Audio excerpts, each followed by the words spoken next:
మాది వేలేదు, మండలం వేలేదు, హన్మకొండ. ఒక రైతుకు అన్యాయం జరగడం మీరు మీడియా మిత్రులు పిలవగానే వచ్చి బుధవారం రోజు పొద్దున మీడియాలో మీరు చేసిన ప్రకటన మాకు ఎలాంటి సహకారం చేయకుండా కొత్తగా కంప్లైంట్లు ఇతర విషయాలన్నీ బంక శ్రీనివాస్ అనే వ్యక్తి గడ్డికట్టలు దానం చేసిందని స్టేషన్లో ఫిర్యాదు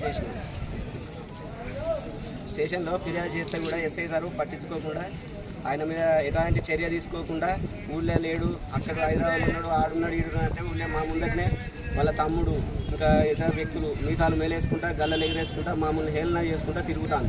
ఇప్పటి వరకు కూడా బుధవారం పొద్దున మేము సార్కు కంప్లైంట్ ఇస్తే ఇప్పటి వరకు కూడా బంక శ్రీనివాస్ అనే వ్యక్తి మీద ఎలాంటి చర్య తీసుకోలేదు. ఏం సార్ అని అడిగితే వస్తాను, తీసుకున్నాం, కంప్లైంట్ ఇచ్చినాం, ఎఫ్ఐఆర్ రాసినాం, అది ఆ ముచ్చట్లు చెప్పుకుంటా దాటేసుకుంటా పోతాం. ఇప్పటికైనా మాకు న్యాయం చేస్తారా చేయరా?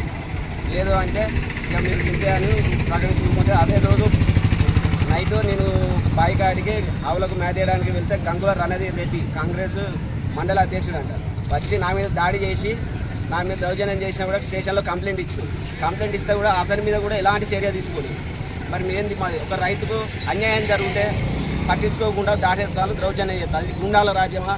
లేకుంటే గుండాలను స్టేషన్కి తీసుకుపోయి కూర్చుండబెట్టి మాట్లాడి మమ్మల్ని బయటనే ఉంచుతాను.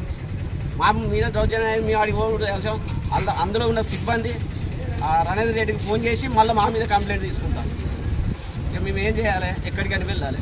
500 కట్టలు మీరు ఆల్రెడీ వీడియోలు ప్రకటనలు పేపర్ స్టేట్మెంట్ అన్నీ వచ్చినా కూడా మా మీద చర్య తీసుకుంటలేదు.